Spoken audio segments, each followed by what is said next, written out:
They say if you look an animal right in the face and talk to them, you'd say, then they know you're not scared.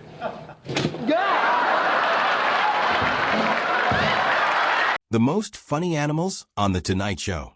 There is a particular kind of television magic that no writer can manufacture, no director can choreograph, and no network executive can schedule into existence. It happens when a wild animal walks onto a late-night talk show set and immediately decides that the rules of show business do not apply to it. For 30 years, Johnny Carson hosted The Tonight Show from behind that famous desk, interviewing presidents, movie stars, comedians, and cultural icons of every imaginable variety. He was smooth. He was unflappable. He had a timing so precise it felt almost supernatural. And yet nothing, absolutely nothing, reduced Johnny Carson to a wide-eyed, sweating, barely composed version of himself, quite like a segment with Joan Embry from the San Diego Zoo, or Jim Fowler from Mutual of Omaha's Wild Kingdom, walking through that curtain with something alive, unpredictable, and completely indifferent to the concept of primetime television. These were not planned comedy bits. There were no rehearsals, no safety nets, and certainly no guarantees that the next 60 seconds would not involve someone losing a jacket button, a toupee, or their professional dignity entirely. These segments worked because they were genuinely, beautifully uncontrollable. And in a television landscape built entirely on control, that chaos was the greatest gift any producer could have ever accidentally stumbled into. What follows is the story of the funniest, most memorable, most magnificently chaotic animal moments in Tonight Show history, told in the order they deserve, from delightful to unforgettable. We begin appropriately enough, with a bird who understood the assignment better than most human guests ever did. Howard was a talking bird, the kind of creature that seems almost too convenient for television, like nature specifically engineered him for a late-night segment. When Joan Embry introduced Howard to Johnny and the studio audience, there was the usual polite curiosity. Talking birds were not exactly revolutionary. People had seen parrots before. They had heard the rehearsed phrases, the mimic sounds, the predictable party tricks. Nobody was expecting anything particularly extraordinary. And then Howard said hello. Just that. Just a clean, confident, perfectly timed hello directed right at Johnny Carson. The audience erupted. Not because the word itself was remarkable, but because of the way Howard delivered it, with a kind of casual social awareness that made it feel less like a trained behavior and more like a genuine greeting from a creature who had decided to participate in the conversation entirely on his own terms. Johnny's reaction was priceless. He turned to the audience with that expression he had perfected over decades, the slightly raised eyebrow, the barely suppressed grin, the look that said, "Did you hear that? Because I heard that, and I am not entirely sure how to process it." What made Howard truly special was what came next. When Johnny, playing along with the segment, asked Howard to imitate a cat, the bird took a beat. A genuine, considered, comedic beat. And then Howard delivered his cat impression, which was followed almost immediately by him announcing, with complete clarity and zero embarrassment, that his name was Howard. The bird had essentially performed the impression and then taken a bow, identifying himself as the performer responsible. It was structured comedy. It had a setup and a punchline. Howard had accidentally, or perhaps not so accidentally, demonstrated better comedic instincts than a significant portion of human stand-up comedians working the club circuit at exactly the same time. The audience absolutely lost their composure, and Johnny, to his eternal credit, recognized immediately that the best thing he could do in that moment was simply get out of Howard's way and let the bird finish his set. Not every animal segment on The Tonight Show was funny because the animal did something outrageous. Sometimes the comedy came entirely from Johnny himself, and from what a particular animal inspired him to do spontaneously in the moment. The Bush Dog segment is a perfect example of this dynamic at its most delightful. Joan Embry brought out a small, compact, somewhat bewildered-looking creature that had been sent to the San Diego Zoo from the West Berlin Zoo, which had itself received the animal from South America. Bush dogs are not exactly household names. They occupy that peculiar middle zone of the animal kingdom, where they are simultaneously unfamiliar enough to be genuinely interesting and small enough that the audience is not immediately terrified by their presence. This one was clearly accustomed to being held, and when Joan placed her in Johnny's arms, belly up, perfectly content to be cradled like an infant, something shifted in Carson's expression. He looked down at this small, exotic, belly-exposed creature resting in his arms, and something in the absurdity of the moment clearly struck him as both tender and deeply ridiculous. And so Johnny Carson, host of the most-watched late-night program in American television history, broke into song. Not a planned song. Not a bit they had rehearsed in the green room beforehand. Just an impromptu, affectionate, completely unself-conscious musical response to holding a bush dog on national television. The audience went wild. Joan Embry laughed. Ed McMahon, who had witnessed 30 years of Carson's improvisations, still looked genuinely delighted. And the bush dog, for her part, remained entirely unbothered, which was perhaps the funniest element of all. She was not impressed by Johnny Carson. She had not watched The Tonight Show. She simply lay there in his arms, radiating a contentment so complete that it made Johnny's musical tribute feel both perfectly appropriate and magnificently absurd. Television producers, when they have a large predatory cat on the set of a talk show, face a fundamental challenge. How do you demonstrate what the animal is capable of without actually demonstrating what the animal is capable of in a room full of people? The solution someone came up with for Sherpa the baby mountain lion was, in retrospect, either brilliantly creative or spectacularly ill-considered, depending entirely on your perspective. They gave Johnny Carson a remote control mechanical rabbit.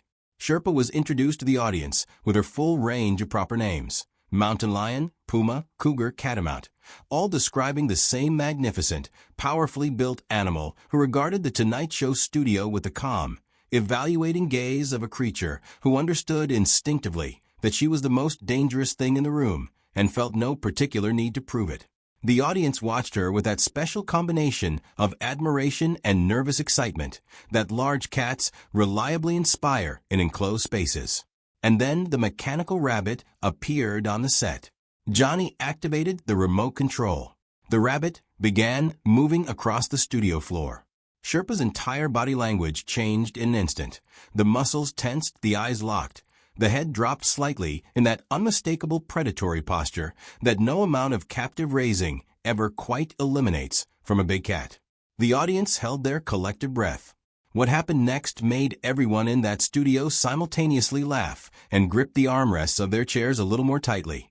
Sherpa went after that rabbit with complete, focused, beautiful, slightly terrifying commitment. Johnny, operating the remote control from what he had clearly calculated to be a safe distance, was a man navigating the precise intersection of genuine delight and genuine concern, his face expressing both emotions simultaneously in a way that only the very best live television ever manages to capture. Someone in the production had described Sherpa simply as a killer, and the delivery of that observation, combined with the visual evidence currently unfolding across the studio floor, generated a laugh that echoed through 30 rows of seats. There is a well-established principle in show business that you should never share a stage with children or animals, because both will inevitably steal the scene from you without even trying. Oliver the baby gorilla proved this principle so thoroughly and so immediately that Johnny Carson himself seemed to recognize it was happening and chose simply to lean into it rather than fight the inevitable. Oliver was 4 months old. He had been born at the Wild Animal Park, and he was, by any objective standard, a remarkable creature. Not cute in the conventional domesticated sense. Gorillas do not traffic in conventional cuteness, but compelling in a way that was almost impossible to look away from. His face held an expressiveness that was startlingly human, and his eyes, when they fixed on someone or something, communicated a depth of awareness that consistently made observers slightly uncomfortable in the most fascinating possible way. When Oliver looked at Johnny Carson, the audience started laughing before Johnny said a single word. The gorilla's gaze was so direct, so unapologetically evaluating, that it seemed less like an animal looking at a human and more like a very serious, very small person assessing whether the gentleman across from him was worth the effort of continued engagement. Johnny, to his tremendous credit, greeted Oliver with the same warmth and courtesy he extended to any guest sitting in the chair beside his desk. He asked about Oliver's weight at birth, his age, his development. He treated the gorilla's presence not as a spectacle to be narrated, but as a genuine opportunity for conversation, which had the paradoxical effect of making the whole segment even funnier. The audience was watching a man have a respectful, attentive discussion with a 4-month-old gorilla, while the gorilla sat there being magnificently, undeniably the most interesting presence on the entire set. Oliver had not prepared remarks. Oliver had no publicist, no upcoming project to promote, no carefully managed personal brand.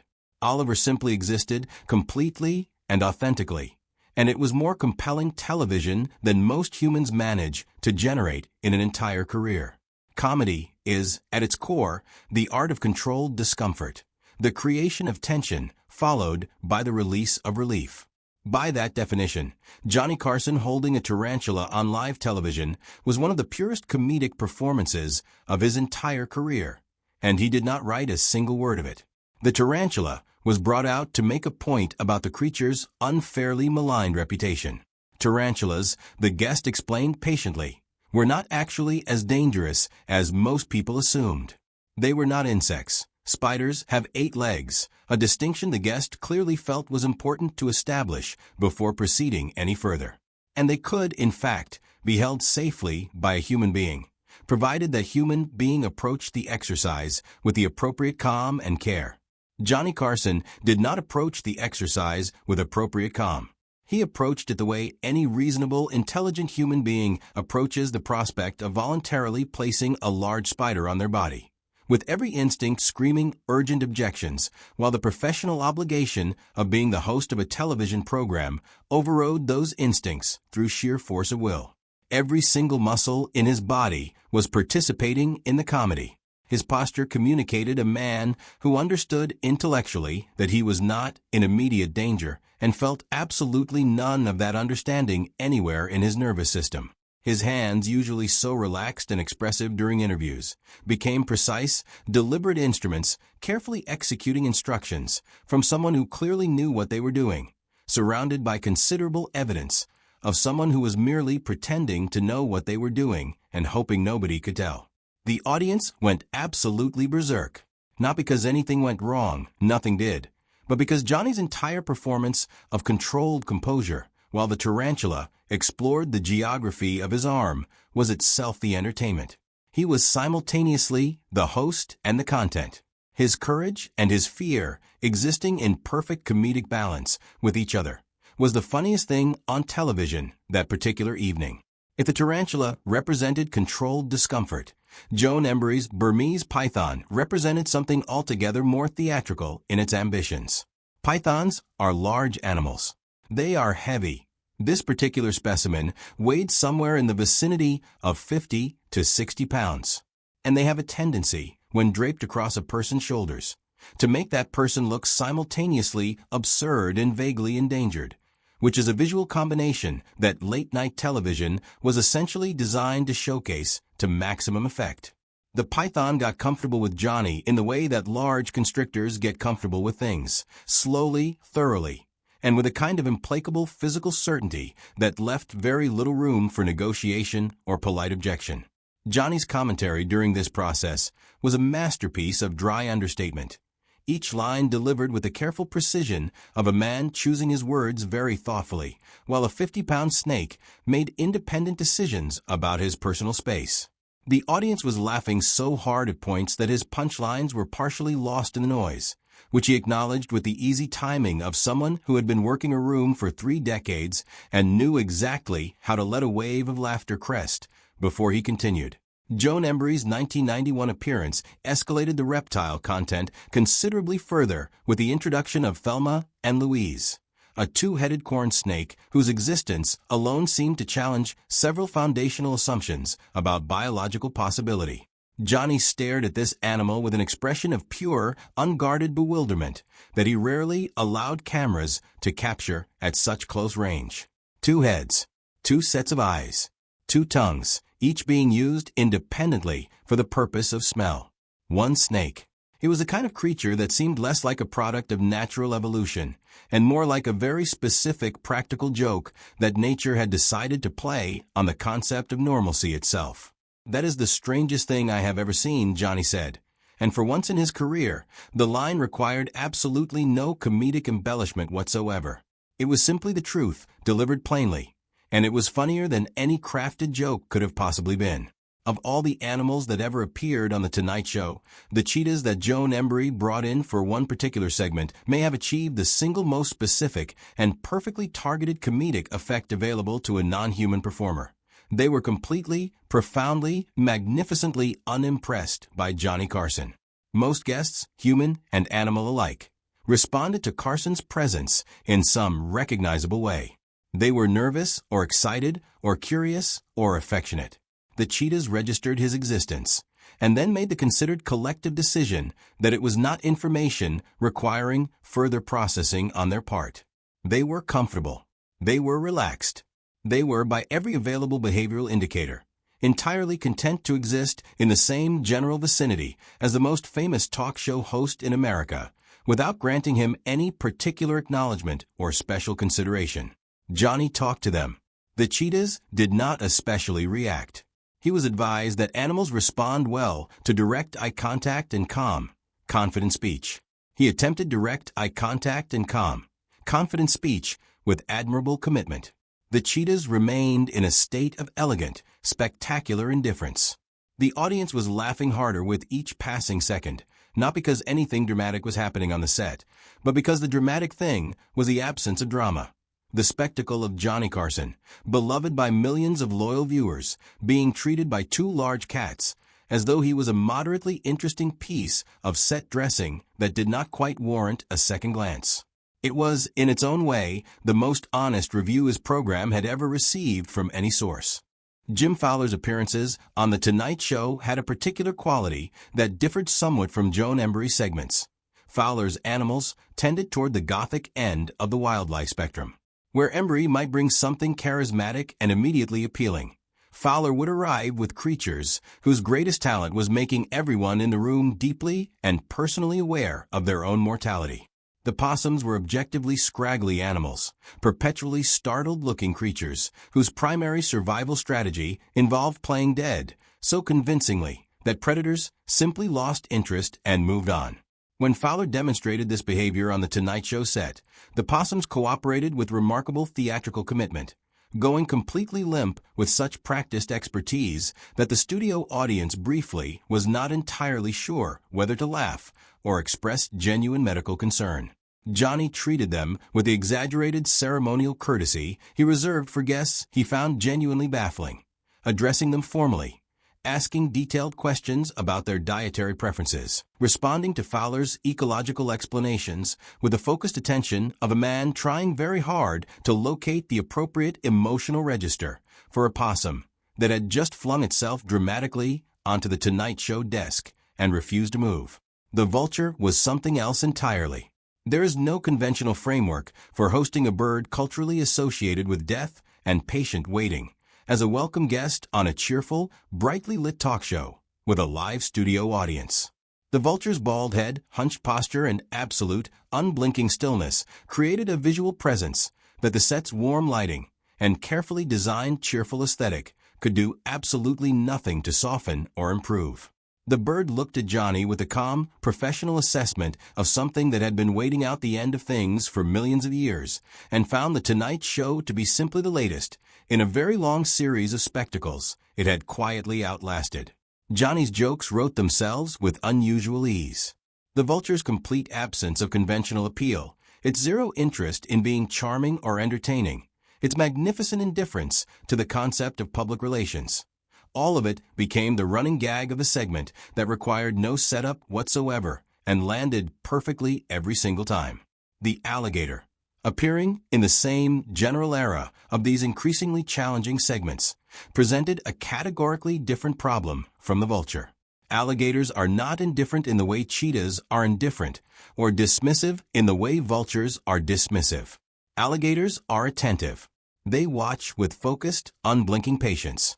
Their prehistoric stillness is not the stillness of relaxation, but the stillness of something calibrating, something assessing angles and distances, something maintaining perfect readiness for a moment that may or may not arrive. Johnny Carson, who had faced hecklers and awkward celebrity guests and live television disasters of every conceivable variety across 30 years of broadcasting, sat behind his desk and asked extremely specific, extremely practical questions about alligator bite force with the focused urgency of a man collecting immediately actionable personal safety information rather than general wildlife knowledge. His relief when the segment finally concluded was so genuine and so visibly complete that it generated its own enormous laugh. The entire audience recognizing the authentic human experience of surviving something challenging and being visibly, joyfully, overwhelmingly glad to have done so. And then there was the baby orangutan. Everything that had come before, the chaos, the near misses, the barely contained panic, the exaggerated composure cracking under reptilian pressure, the magnificent indifference of large cats, all of it existed in retrospect, as the comedic texture surrounding which this one moment stood in beautiful and complete contrast. The baby orangutan reached for Johnny Carson with hands that were startlingly, almost disturbingly human in their appearance and movement. 5 months old, 3.5 pounds at birth, small enough to hold easily in your arms, large enough in personality and presence to fill an entire studio with something that was no longer quite comedy and not quite sentiment, but existed in the warm, luminous space directly between the two. Johnny held the animal, and his face did something it rarely did on camera. It simply became honest. The professional hosting mechanism that had carried him through 30 years of impossible situations, awkward silences, difficult guests, and live television chaos quietly stepped aside for a few minutes.